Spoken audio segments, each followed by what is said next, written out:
বিদ্যে বোঝাই বাবু মশাই চড়ি শখের বোটে, মাঝিরে কন বলতে পারিস সূর্যি কেন ওঠে? চাঁদটা কেন বাড়ে কমে, জোয়ার কেন আসে?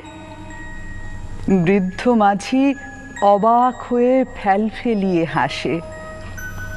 বাবু বলেন, সারা জনম মরলি রে তুই খাটি, জ্ঞান বিনা জীবনটা তোর চারি আনাই মাটি। খানিক বাদে কহেন বাবু, বলতো দেখি ভেবে, নদীর ধারা কেমনে আসে পাহাড় হতে নেবে? বলতো কেন লবণ পোড়া সাগর ভরা পানি? মাঝি সে কয়, আরে মশাই অত কি আর জানি। বাবু বলেন, এই বয়সে জানিস নেও তা কি, জীবনটা তোর নেহা